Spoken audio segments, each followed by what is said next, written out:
You're listening to the Spark Radio Network, Internet radio like you've never heard before. Innovation, creativity, and imagination are all said to begin with a spark. So fasten your seatbelt and take the ride of your life and listen for the spark. You are listening to KLRN Radio, where liberty and reason still reign.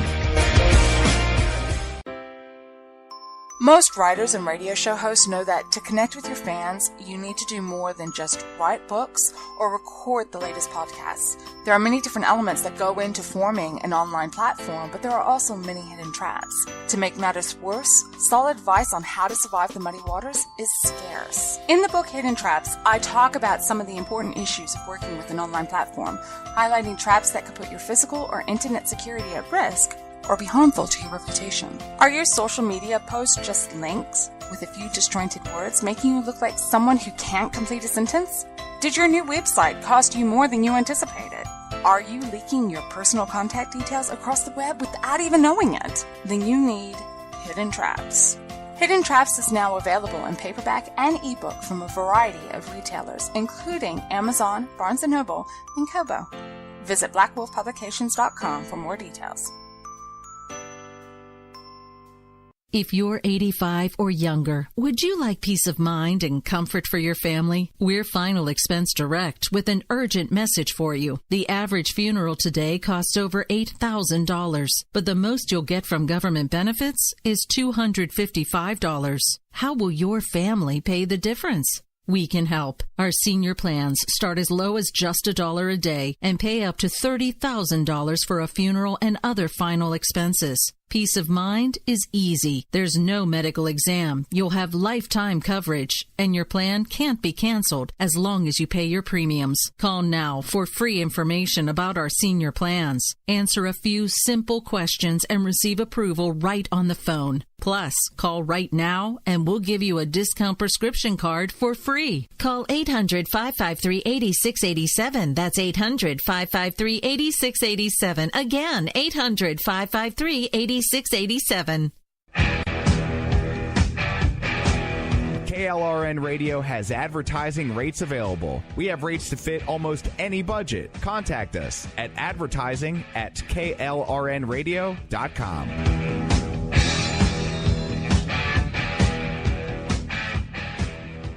Attention business owners and independent contractors. This is a money-saving message from Tax Mediation Services. If your business owes $20,000 or more in taxes, we can help you today, right now. Listen, dealing with the IRS is no picnic. It's an intimidating and extremely stressful process, and you don't want to go it alone. Our attorneys know every law, every tax break, and every possible opportunity to help you resolve and reduce your tax debt. And if you owe more than $20,000, you may be at the top of their hit list. So don't take your tax debt lightly, because it will not go away on its own. The IRS can seize your bank accounts, your home, and even shut down your business. Call our tax experts today at 1-800-783-0810 and let us deal with the IRS while you focus on your business. That's 1-800-783-0810. Again, that's 800-783-0810. My son was in the Army back during Desert Storm, but even then he wanted an MBA. He looked at a dozen schools, but only one offered the online education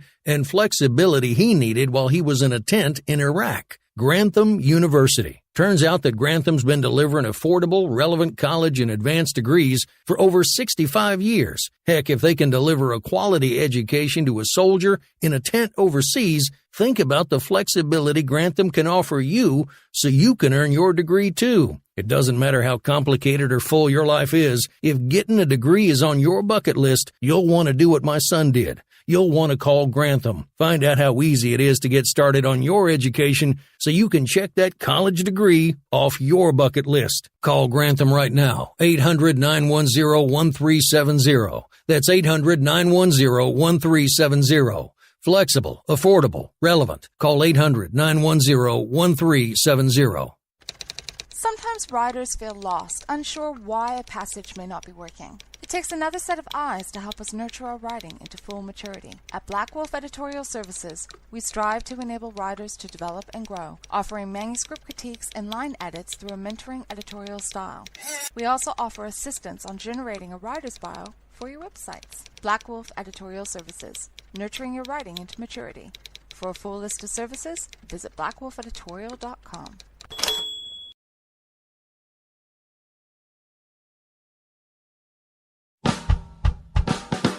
You're listening to the Spark Radio Network, radio like you've never heard before. Innovation, creativity, and imagination are all said to begin with a spark. So fasten your seatbelt and take the ride of your life and listen for the spark. And so, my fellow Americans, ask not what your country can do for you, ask what you can do for your country.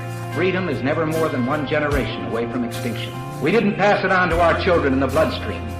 The only way they can inherit the freedom we have known is if we fight for it, protect it, defend it, and then hand it to them with the well-taught lessons of how they in their lifetime must do the same.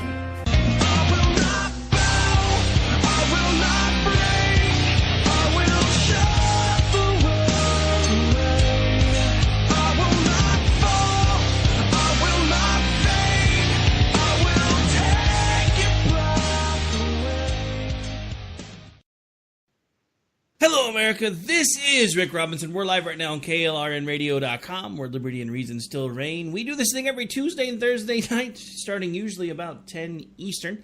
I am one half of the crew, Mr. Rick Robinson. She is the other half, Miss Jen Homestead, and we are Jen and Rick, and we're live right now. Good evening, Miss Jen. How are you? I'm okay. I survived South by Southwest 2018. Yeah, I mean, somehow. You've had a kind of a crazy week. You had South by Southwest 18. Now you got somebody trying to blow stuff up down your way. I'm thinking you need to come hang out up here. We got a bunker. And actually, my mom had taken my son to Oklahoma, so she basically did that. And she texted me earlier this morning and said, "Are you ready for me to bring your son home, or should we wait some of this out?" And I was like, "No, y'all are good. Come on." Yeah, it's been an interesting last several weeks. I know I was on with you my first weekend of South by, when I was able to be. My venue was closing earlier than it does during the bigger part of South by, so I was able to be on that Thursday, and then I was off all last week, but.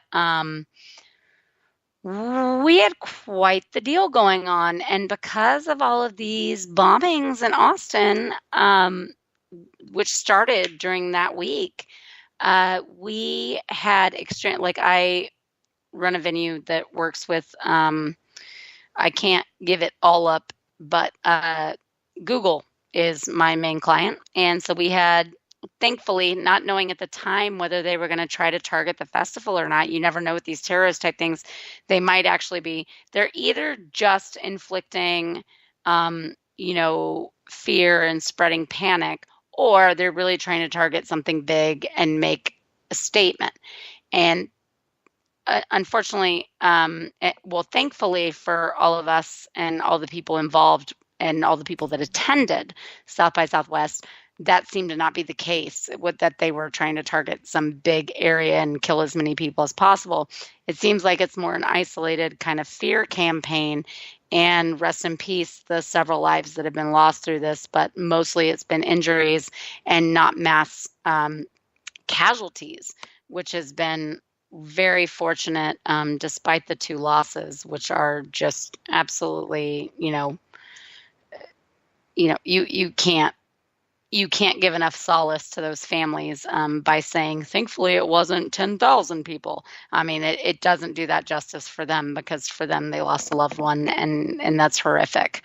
But we had multiple steps of security, including my the Google security who I worked with, who was my client, then running through, we had some extra APD on hand, Austin Police Department with a K9 unit, and everything. A lot of times people don't know this about stuff with venues, but when you are having multiple events at your venue, very often you get a lot of packages.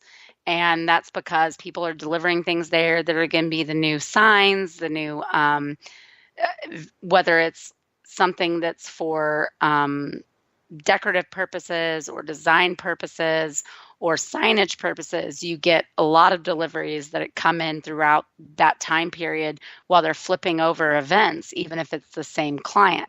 And so we're always receiving packages like crazy. So obviously this became a major concern. And so we had multiple steps through which to accept deliveries, even including that we had this extra APD in the K-9 unit. And then after that was verified, then it went to, is there someone in the building that is actually supposed to receive this package that the name is on it? Okay, yes, that person is actually here. Okay, can they now certify that this is something they were expecting to receive? And can they show me the log where they ordered this and this is what's supposed to come here at this time? Okay, now we've done that. And then even after that, whoever is doing the delivering is not allowed to come in the building. It has to be someone of our own staff that is bringing it into the building.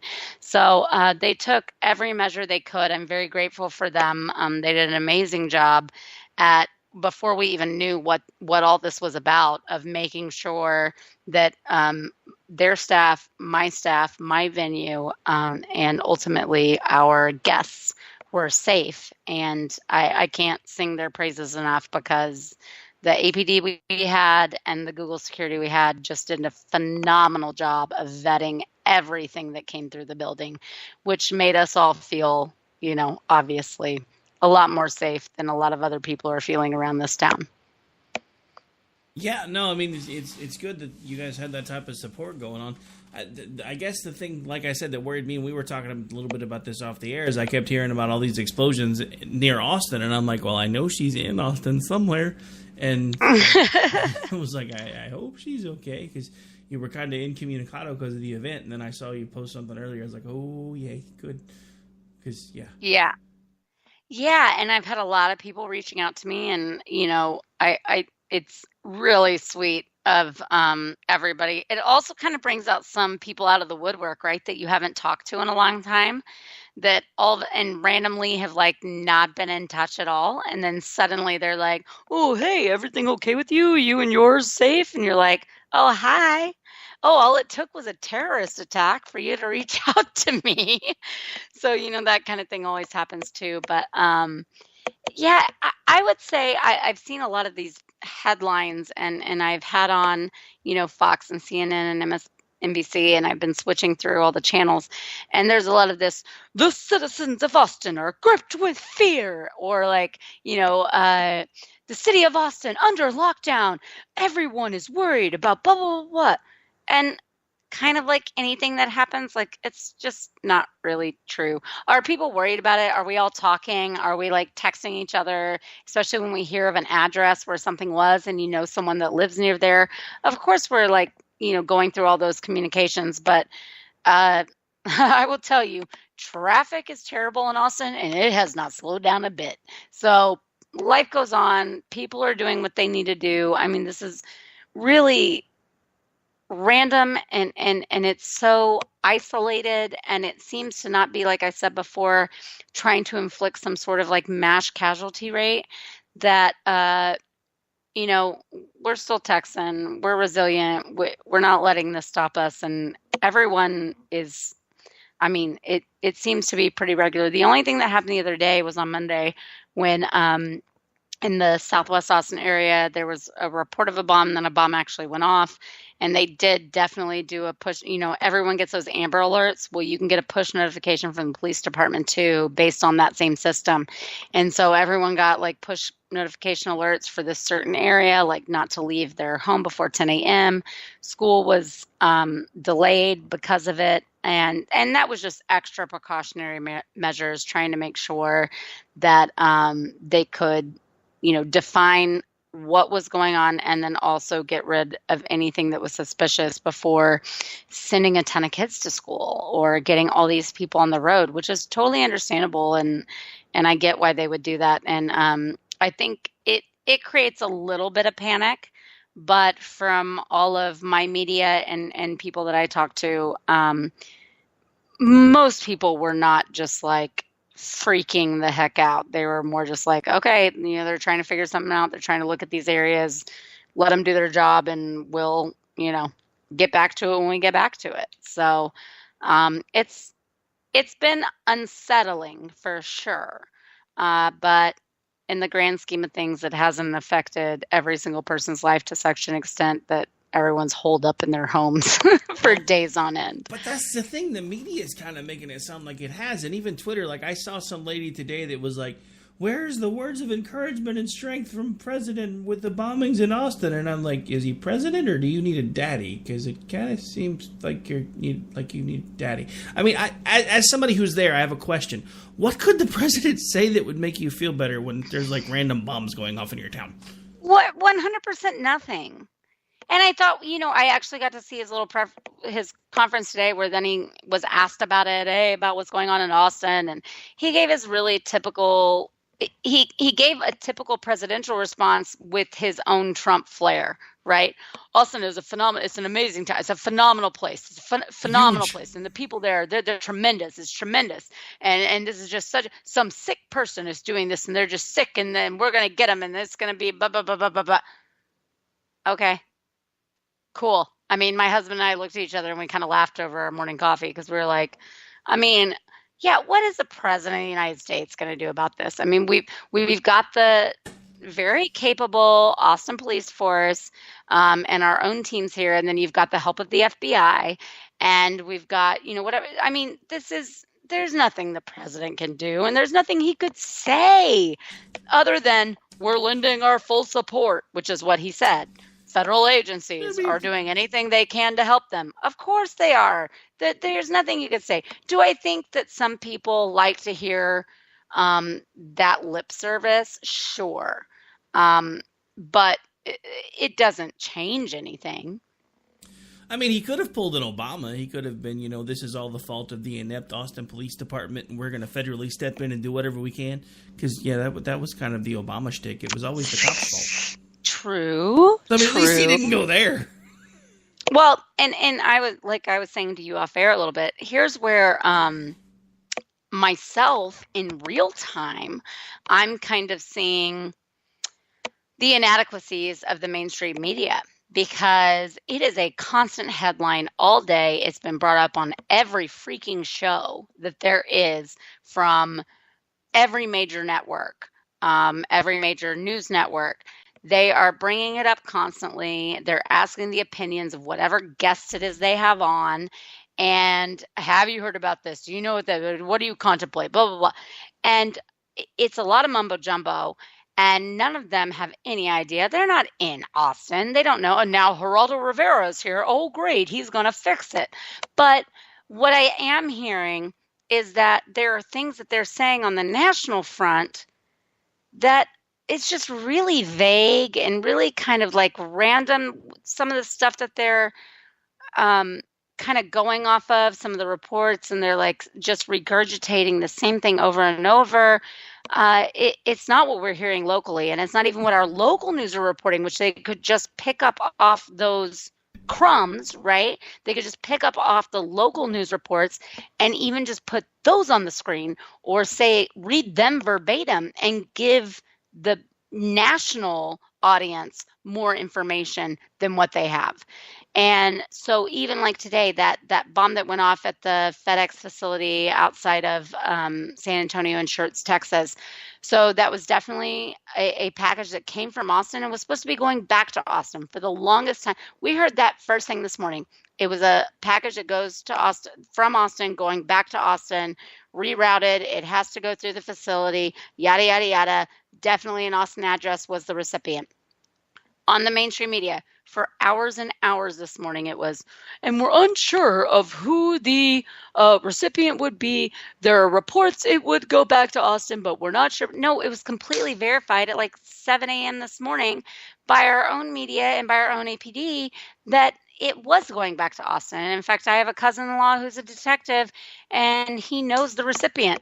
And so he was called on because of that mere coincidence, because he happened. Him and his wife, like his wife went to high school with the person it was addressed to, and that connection was found within their department, and it was like, okay, you have to come on and answer these questions and deal with this and help us with that. That they basically, even at 5 o'clock this afternoon, were like, we don't know if it was supposed to go back to Austin, if it was related, if it's going to San Antonio, because that's where it was near. It's just really unclear at the moment. And I'm like, just read even the releases happening earlier this day. I don't know how that flies under the radar. Then also, one of the things they were saying is like nails were used in this bomb at this FedEx facility. Yeah, look back to the first report on March 2nd. That's when this all started. All of those first 5 bombs, they all were shrapnel pipe bombs. This was not a secret. This is not something you have to like dig into. I found, and I had someone that questioned me on it. They said, oh, was this what the other ones were like? Or do you think this is unrelated? And I pointed them to a news report from ABC News that they picked up from KVUE News in Austin from March 13th that said they were filled with screws and nails and bolts and other kinds of shrapnel like that. Yes, this is similar thing. Yet today on the national media, including Fox News, are like, this one had nails. We have no reports of that before this. Yes, you do. Yes, we do.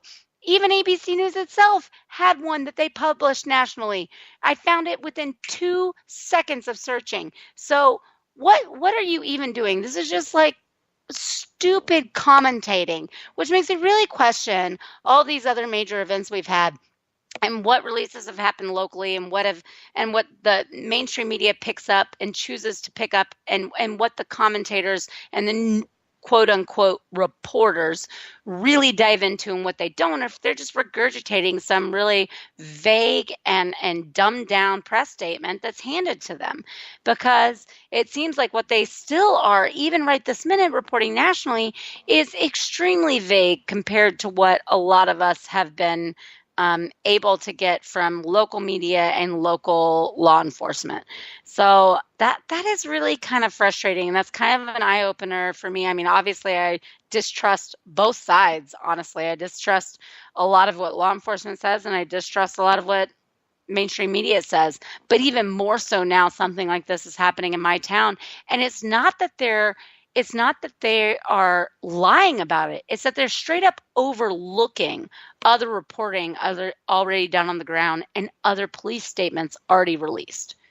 They're just flat out not even seeing it and just reporting on these vague statements they're getting at the moment. And that is so unacceptable to me, and it just creates this even more hysteria and kind of weirdness about it if you're not following the local news. And I would recommend everyone follow KVUE and KXAN out of Austin if you want to have more up-to-date info on the situations here.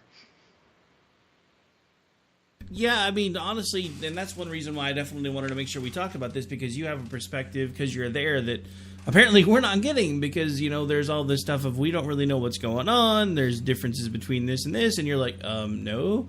If you guys were paying attention to our local folks, you would be able to tell folks nationally more stuff that's going, and, it just, I hate to say it, but it's just another one of those instances where, it seems like fake news is kind of here to stay. We have a bunch of basically people that want to be paid to be color commentators now. I think you're right. It's not so much that it's fake as it is, like I said before, I'm trying to think of a better word for it, but vague. It's just not detailed reporting. It's not, it's just pretty bland, like headline reading, instead of actual reporting on in-depthly on the incidents. And no, I mean, there is a lot to be desired here. We don't really know everything that's happening, and we don't know for sure what all is and isn't connected. It seems like it's all pretty dang connected. But there are a lot of variants and there are a lot of different things. But it seems like from the national media standpoint, they are basically reporting the bare minimum and then talking about it for hours and hours and hours. And they're leaving out all of these other details that are very easy to find and to be had. And I even saw, we have a reporter here, and I won't out her on air right now, but she even tweeted something and then later deleted it that was expressing her frustration with the same thing. Like, I was on the scene and I said X, Y, and Z, and that came directly from the police officer I interviewed, and you can look it up and watch it. Why are they pretending that never happened? Why are they not looking at this? That's so easy to find on an easy Google search of the local media stations. And yet they're just going with this very like general and overall theme and just having all these people on to talk about it that have never even been in the area during this time. And it's with such minimal information that they are expounding upon and pontificating that it just seems laughable. Like they're just trying to create some sort of media storm and hysteria that without giving further details. So it's a little frustrating, and I've seen a couple reporters lash out on social media about it too a little bit, like, and tagging some of the big networks like, what, hello, look at my video, look at my interview earlier, look at this statement from the police earlier, look at this and that. And there just seem to be gliding over a bunch of that in order to sit on couches and talk about, domestic terrorism and how it's so hard to with, random commentators that have nothing to do with this. So it's really, it's really disappointing and really frustrating. And so I can see how pretty much every event we've ever known of, we're not getting the full picture ever because they don't go any further than those really first kind of headlines and statements, and they don't go beyond that. It's like when someone looks at something on Twitter and they see the article tweeted and the picture accompanied, and they quote on that, and they snark on that, but they never actually read the article.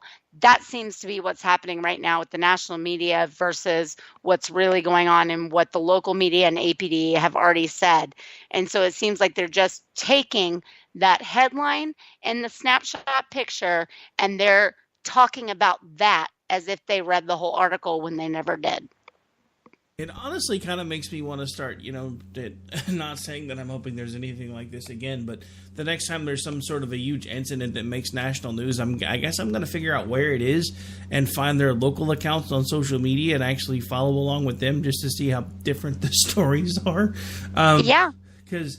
yeah, I mean, and I'm sure, the thing about it is we know this in this instance because, you're there. So, I'm sure it's been happening now for quite some time. The funny thing is, because you'd mentioned on social media where they have the big grab headlines when they do a retweet or a quote tweet, and they'll be like, blah, blah, blah said this, and then you open the article and the headline's even the headline's different 5 times out of 10 anymore. And then the article itself is completely different than either the grab or the headline, which to me just seems stupid. It's like they're making clickbait on purpose. But we are getting close to the bottom of the hour break, so we're going to go ahead and take that so we can kind of do a clean break and maybe change topics. I do want to go over something real quick. For those of you who are in the Austin area, and just in case this spreads anywhere, we're going to go over some suspicious package safety protocols real quick. If you happen to see a suspicious, wow, cannot talk today. Package, do not handle said package. Do not pick up the package. Do not disturb the package. Pay attention to any suspicious device, whether it is a package, backpack, or anything that looks out of place. Do not approach it. If you see anything out of the ordinary that you feel is suspicious, please dial 911 immediately. That actually came from the FBI. Out of Austin. Yes, call 911. And then the other thing is if you are concerned about anything in your area other than just a package, but if you want to know if there is something so we've had some push notifications about don't leave your home until 10 a.m., don't leave your home until 2 p.m. Your kids, don't send your kids to school until this time. It's delayed. If you have any question about that, you can always call 311, and they will give you the official info for what areas that affects, if you are actually in that area or not, that they're doing that for, because they were doing some sweeps earlier over the last 2 days where police were going door to door showing some what could only be suspected of like grainy photos, and then also double checking that there weren't suspicious things around. And if you're not sure if you're in those areas or not, if you're in the things that are affected for school zones, call 311 and they will help you. But if there's something actually suspicious or anything that you perceive as danger, call 911. And we'll be right back, folks. This is JandR. We're going to take a really quick break. We'll be back in about 3 or so. When we come back, we're going to change over to more national level stuff, like the fact that apparently Bernie Sanders and Michael Moore decided they were going to talk about income inequality. These guys own 10 houses between the two of them. Just saying. We'll be right back. Well-taught lessons of how they and their life... I really thought we were further than that on that. All right, here we go. Let's try that again.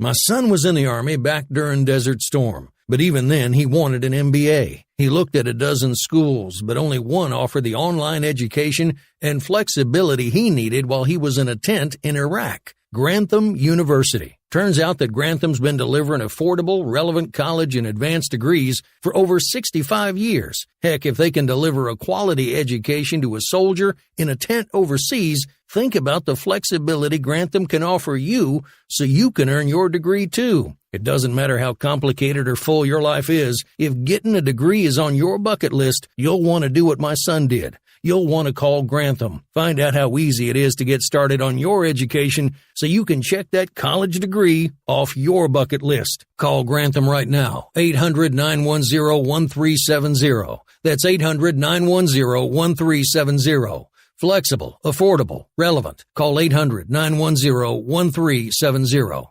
Tired of paying outrageous prices for Viagra? Well, we have great news for you. Now you can finally get Viagra at huge discounts. Healthy Man allows you to save up to $500 on Viagra. Why pay U.S. pharmacy prices of $15 per pill or more when you can get Viagra for less than $3 a pill? Call today and get 40 Viagra pills for only $99. This can cost as much as $600 at your local pharmacy. You can't afford not to call us. If you want Viagra at the lowest prices, never pay $15 a pill pharmacy prices again. Get Viagra for less than $3 a pill. Call 1-800-516-7602 today and save up to $500 and get 40 pills for just $99. Healthy Man is fast, easy, and affordable. Operators are waiting at 1-800-516-7602 to take your call right now. Call 1-800-516-7602. That's 1-800-516-7602. Again, 1-800-516-7602. Attention business owners and independent contractors. This is a money-saving message from Tax Mediation Services. If your business owes $20,000 or more in taxes, we can help you today, right now. Listen, dealing with the IRS is no picnic. It's an intimidating and extremely stressful process, and you don't want to go it alone. Our attorneys know every law, every tax break, and every possible opportunity to help you resolve and reduce your tax debt. And if you owe more than $20,000, you may be at the top of their hit list. So don't take your tax debt lightly, because it will not go away on its own. The IRS can seize your bank accounts, your home, and even shut down your business. Call our tax experts today at 1-800-783-0810 and let us deal with the IRS while you focus on your business. That's 1-800-783-0810. Again, that's 800-783-0810.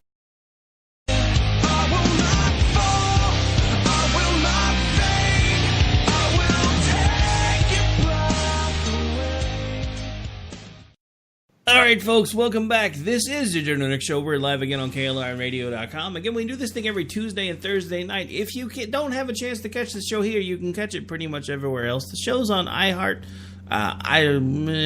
Where else is the show? iTunes, SoundCloud, iTunes, Stitcher, FM Player, Google SoundCloud. Play Music. Yeah, there's like a... Pretty much, look, let's do this the easy way. If you can find somewhere this show's not on as far as a podcast, hit me up at @RadioHostRick through Twitter. We'll make sure it gets added because it's pretty much everywhere as of now anyway. All right, so we're going to change topics a bit only because, we were pretty heavy and serious on the first part of the show, but that's not really what we do. So we're going to make fun of people now. So Bernie Sanders and his Twitter handle is Flint, which always confuses me because I always want to call him Flint, but it's Michael Moore. But he's from Flint, which is why that's part of his handle on Twitter. So they decided, along with, I believe, Pocahontas actually participated as well. They had an income inequality summit, I guess, in D.C. last night. The funny thing is, you just take those two guys alone, old white guys, by the way, old rich white guys who have 10 houses between them, telling you how much income equality sucks. Sorry, to me, that's kind of laughable. I don't know about the rest of you guys, but I live paycheck to paycheck. I own one house, and sometimes I have to eat ramen noodles. So these guys talking to me about income equality, yeah, not so much. I'm just saying. Yeah, Bernie Sanders, Mr. Socialism himself, sorry, not buying it. But the thing about it is, he talks about how great socialism is. Dude has like 3 houses. Socialism is so great. Why don't you sell off all 3 of your houses, buy one of those tiny houses for yourself, and put like 15 people in tiny houses with you that need homes if socialism is so great? Well, it's even beyond that, because what about the fact that you have pretty much only worked in the government sector? You've only worked as a public service employee, and somehow you've amassed all of this wealth to be able to have, like you said, multiple houses and have all of these kickbacks that give you a great amount of wealth to where, seriously, to this point, if someone lived modestly, could survive your family for the next several generations without anyone ever having to work again. So, sorry if I don't take you seriously about income inequality. Well, I mean, it's laughable to me. I mean, because look, let's look at this honestly. I mean, Bernie Sanders, I don't even think Bernie Sanders ever had any type of gainful employment before he became a senator. He was broke as a joke when he came to D.C. Now the dude has money in the bank, he's got 3 houses, and he's talking to you and me about what we need to do with our money. I don't know of anybody who could start a job as a public servant and do what they do and be rich by the time they get out. Hell, I've spent most of my adult life in one form or another trying to build businesses. I've almost gotten close 2 times now, but I've not ever gotten to the point where I can just say, you know what, at this point I have enough money to buy 3 houses. I've got $5 million in the bank, and I don't really care what happens. The funny thing is, we talk about all these things that they have, and they, that they have all this money. But the Bernie Sanders and his wife are currently under investigation from the FBI for fraudulent handling of money from the university that she used to run. So I wonder where some of this money might have come from. I mean, this is part of the whole thing of why I think a bunch of people think he's kind of a fraud. It's not that he's actually fraudulent in any certain way. It's that what he is preaching about makes him seem fraudulent. So maybe he came by all of it like with his own networking and connections and all of that, which, you know what, anyone strives to do. Anyone strives to make the most out of what their position is and try to figure out a way to better provide for their family, make more money, and promote their position. So I don't fault him for that. What I do fault him for is then acting like this is all kind of some sort of, in a way, he kind of demeans Republicans that have done the same thing as like some sort of conspiracy and like it's corruption when he has benefited off the same system, and then trying to tell people like you and me that we need to support some certain measure or some certain policy in order to make it better for the bulk of Americans. And that is where I go, hold up. Nah, brah. Nah. It's funny because whatever talk, especially about how, there have to be sacrifices, because for this to work, people have to make sacrifices. I always flash back to part of the intro that Dan and I run on Friday nights for Robinson and Wright. It's actually a clip from our. He was talking about, you don't see any of these senators and congressmen in D.C. turning down their electric blankets at night. Of course, if they did, all their secretaries would pack up their stuff and go home. So, I mean, it's just one of those things where, and because for those of you that may not get the reference, in the 70s, that was when Jimmy Carter basically said everybody needed to turn their thermostat down and wear a sweater for the good of the country during winter because, we were trying to save fuel. So that was Archie Bunker's response was, you don't see these guys in D.C. doing and they're not turning any of that down.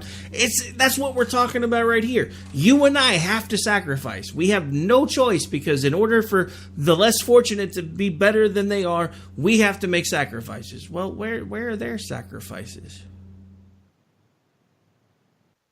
Oh, well, to be fair, I think the way. And I think there were probably a lot of sacrifices made on their part along the way. And some of that might include sacrificing their principles and sacrificing their integrity. But again, they were there and they had sacrifices. But to ask of the average American to make sacrifices they themselves are refusing to make at this point in time at the luxury seat they sit at is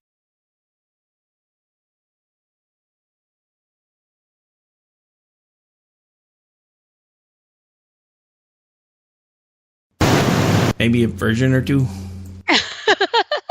Just saying. Sorry. As soon as you started talking about sacrifices, I was like, is she going to go where I think she's going to go? And then you didn't. I'm like, yep, I'm going there.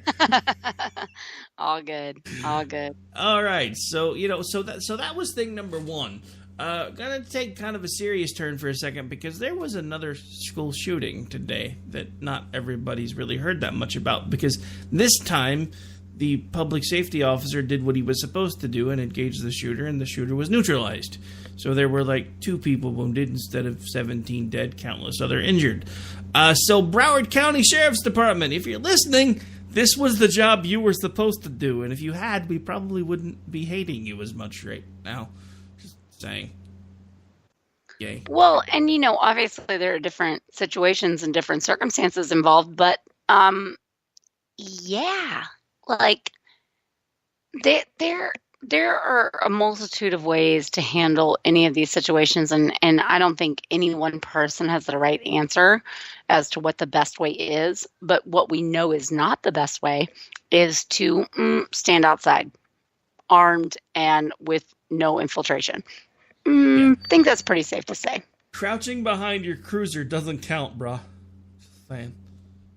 Not at all. Oh, I don't know. I mean, it's just, and the thing about it is, I didn't even know this happened. I saw like a lone tweet come across my feed today on lunch because, we've been busy at work, so I haven't really been able to keep up, and I've been kind of getting in trouble because I keep getting caught doing research when I'm supposed to be working. So they're like, yeah, don't use your phone anymore, so I can't have it out unless I'm on lunch or on break because, I've been bad. But, yeah, it is what it is. Well, just tell them I'm actually kind of a big deal on Twitter, so I just gotta do this. I know your latest boss will really appreciate what your efforts are on Twitter. He'll be really excited to see what you tweet. Yeah, I'm sure they would. Not so much. You might actually get me fired. Again, probably a good thing that not too many people know that Rick Robinson is not actually my real name. Not that I ever really go out of my way to hide it, because I've had too many people go, there's no way that's your real name. I was like, what was your first clue? Because, yeah, that's not actually my real name, but thanks for playing. So I mean, just one of those things where, again, we can say what we want about guns and everything else, but I don't think the guns are the actual problem. I do want to talk about this real quick, though, because I want to get your take on something, because this is something that's been kind of driving me crazy as more and more of these things seem to keep happening, whether they end semi-positively or completely horribly. The same thing keeps happening. And I think there's a couple of correlations nobody's talking about. I'm curious to find out how many of these shooters that are, the not necessarily all like the crazy ones like the Vegas dude, the other adults, things like that, but the school shooters. I'm curious how many of them were on some sort of chemical altering substance like Ritalin, and for how long? Were they still on it at the time the shooting occurred? Were they long-term on it? Was it a short-term thing? And also, how were they bullied in some way? Because I think there are correlations that nobody's talking about, because I have a grandson right now who I am basically going to war with a doctor because they keep trying to put him on ADHD medicine, and he's like 7. And I'm like, you're full of crap. Too young.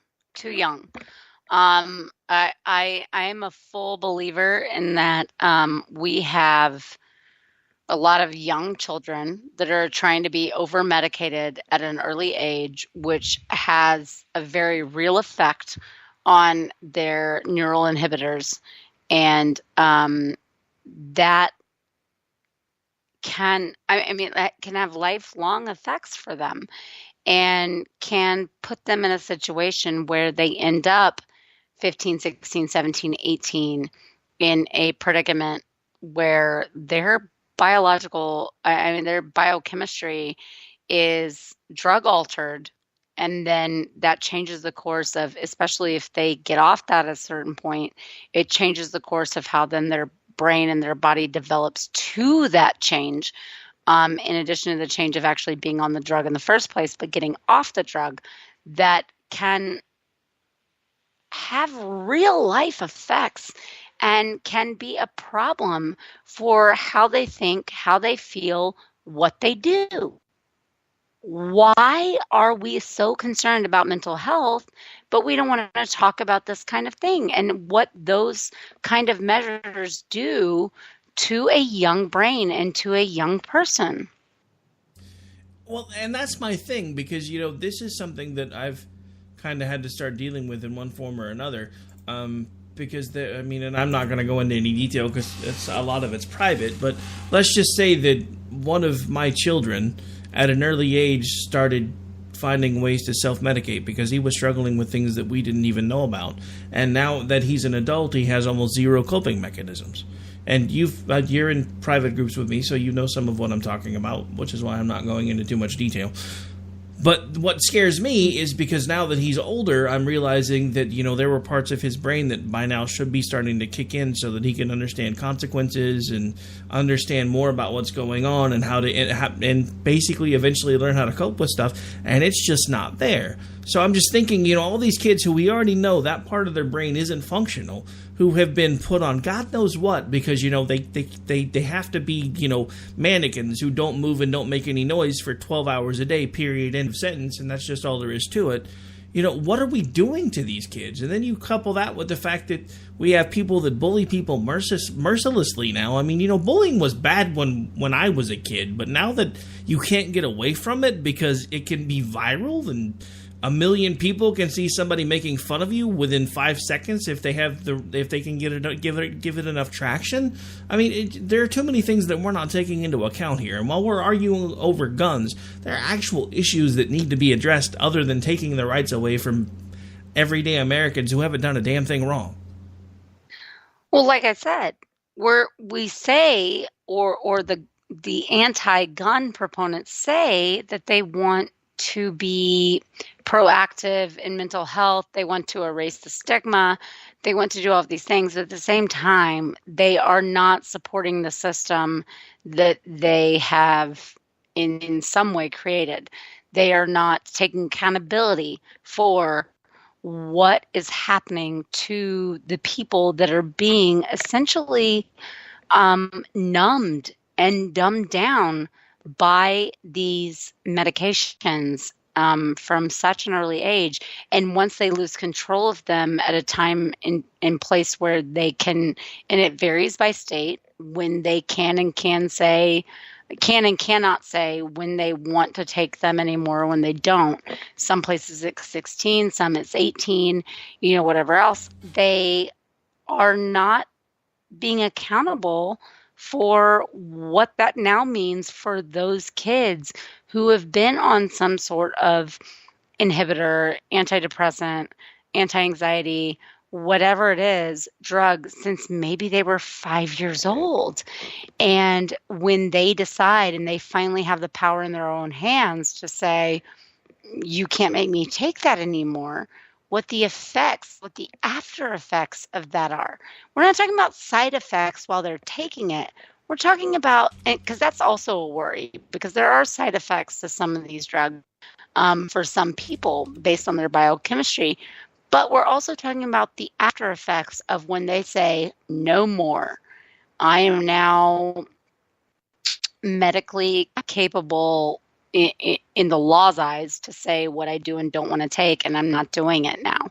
And then what that come down means for them. And then there are several years after that, and how they then cope after having been on some sort of, drug for so long. And if we want to be open and honest about mental health, and we want to be open and honest about how all of this affects, our society and the average human being, well, then we have to talk about what that means when these kids that have been diagnosed with ADHD, have been diagnosed with depression, have been diagnosed with anxiety, and what they've been prescribed, and then what they've now stopped taking once they no longer have to be forced to take it, or they're not monitored to be prescribed it anymore, because they have come of age and they are no longer within the legal will of their parents. So that is a huge portion, I think, to any kind of destructive behavior in this country among our youth that is being gravely overlooked. Yeah, and I agree, and that's one reason why I wanted, because I actually talked about this a little bit on America Off the Rails. It's like, you know what, I want to get your take on it too, just because, every once in a while I get these ideas in my head and they seem great, and then I talk about them, like, so I just kind of wanted to get a second opinion on it, because I just feel like it's something that isn't really being addressed, which again, as you mentioned, seems really odd, since the left is all about, we're more concerned about mental health than we're concerned about this. And I'm like, well, if you're that concerned about it, why aren't we talking about the fact that I bet you if we bothered to look, every single one of these kids that's been shooting up schools was probably on Ritalin at one point during their life, and has probably been bullied at least once. Probably more. Yeah, and even my, I will say this, like, even my really pretty liberal mother-in-law, who is a therapist and who deals with a lot of children with trauma, children to adolescents with trauma, she has expressed to me a time or two that she thinks that sometimes we are in the society we're in now, and in the medical community, a little too, in the therapeutical community, a little too quick to prescribe, a little too quick to go after some drug fix instead of a family fix, a therapy fix for a level, instead of like a actual like psychiatric, type situation. And I think it's so true. I think that I have a cousin of mine who has a kid who's a little unruly. He's pretty rambunctious. He's been in trouble a few times for some altercations with other kids. And he's bigger than most of them because both of his parents are 6 foot or over. And his dad is basically like what you would think of as like an NFL linebacker. And his mom was a tall volleyball player.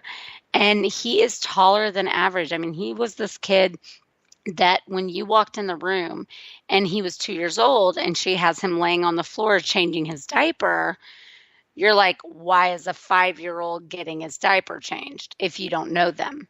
Because that's how much bigger he was than his peers. And he constantly gets mistaken for being so much older than he is. And the first instinct of some of these people when he was having some issues and being a little bit of a bully and kind of acting out in ways was, oh, well, he's probably ADHD. He probably needs blah, blah, blah. Or maybe he's just a little bit bigger than his own brain.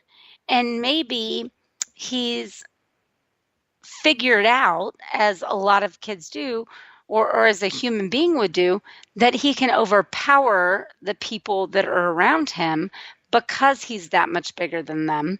And he doesn't quite know what to do with himself. And so maybe this isn't a situation where this kid needs to be medicated. Maybe this is a situation where you've got a kid that is exponentially bigger than the rest of the kids around him. He's growing at a faster rate. He's genetically larger than they are. And he just needs a little bit extra attention, TLC, whatever it is, to kind of put him on the same level as they are. And it's not necessarily a situation where he's 5 years old. They wanted to when he was 4 years old, and be medicated. No, like he's trying to figure out where he fits in his own skin and in relation to his own peers. And this is just a case of one kid being a little bit bigger than everybody else. He can strong arm everybody else. And then he figured that out and knew it. And so now we got to psychologically help him to deal with what his situation is. It doesn't have to be a medical response. It doesn't have to be a medication response. And thankfully with my cousin, like, she has fought that and has been pretty adamant against having him be in any sort of, medication, on any sort of medication regimen, because that's just does not seem the right solution.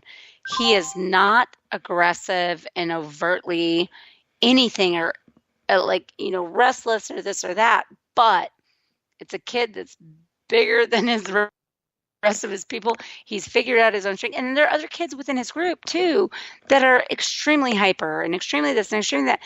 Well, they're also 4 years old. They're also 5 years old. What little boy is not at that time? And especially when they're like dealing with kind of asserting their own independence and asserting their own confidence and asserting their own physical skills. That's when that kind of starts to come in play with a little bit of that testosterone. It doesn't mean they all need to go on medication. I mean, I don't understand the drive to to medicate most boys in general anymore. I mean, it's like, I guess I do, because to me it kind of ties all the way back to this whole toxic masculinity thing. And people wonder why boys are going nuts. They don't know where they fit into society anymore because they're being told men are evil everywhere they look. Well, why do you? But why have we said we want natural births? We don't want medication at birth. I don't want to take anything that will do anything to my baby. I want to have as natural as possible. It's kind of taboo to say, oh, I'll totally take a epidural. Oh, I'll totally go for a cesarean. People poo-poo that and get all over those people for that. But then at the same time, those same parents are totally willing to go, oh yeah, my kid has ADHD. Oh yeah, my kid has this, and let's medicate him for it. Where does that reconcile? I don't get it. Why not?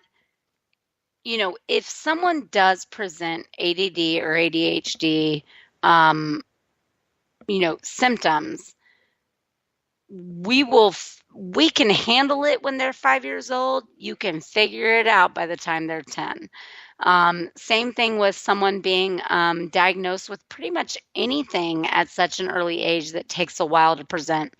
We should err on the side of caution. In my opinion, we should err on the side of caution and refuse that kind of treatment and try all else before going to medication. I feel like there's just way too many people and way too many, unfortunately, therapists and doctors that jump to, okay, cool, let's give him Ritalin. Okay, cool, let's blah, blah, blah. Oh, he's been a little unruly and a little bit unfocused and he's, caused a few problems. Okay, well, he must be ADHD, but no, like, let kids grow up a little bit and then let's see if that's really an issue or not, or what else might be underlying that may not exactly be ADD if that's the symptoms they're presenting, because there's a lot of other things that could also present in the same way. Yeah, I mean, and that's the biggest thing is we have everybody. I mean, it's just one of those rush to judgment things anymore. It's like, oh, we know what this is, and they're really just kind of guessing. All right, so fix it. Well, yeah, that's the thing. And well, I mean, that's what happens when you live in a society where they expect everything to be wrapped up in 42 minutes. Instant gratification. And they want dinner on their TV tray within 3 minutes or less. Speaking of 3 minutes or less, we're down to about 20 seconds. Why don't you remind folks where it is that they can hang out with you when you're not hanging out with me? Come find me on Twitter at jhomestead and check out misfitspolitics.com. We just had a new guest piece today by a repeat guest writer, April, and it's awesome. So go check it out, misfitspolitics.com. And, of course, you can follow along with me on Twitter at Radio Host Rick. You can follow along with me on Facebook by searching Rick Robinson. Look for the picture of the Time Magazine cutesy little cartoon cover thing because, yeah, I had to do something to make it stand out. Also, if you're old school, you can shoot me an email at rick@klrmradio.com. That's going to do it for tonight. We will be back with you tomorrow night. First for America Off the Rails, then following with the Conservative Curmudgeon Radio Show and Jess's POV.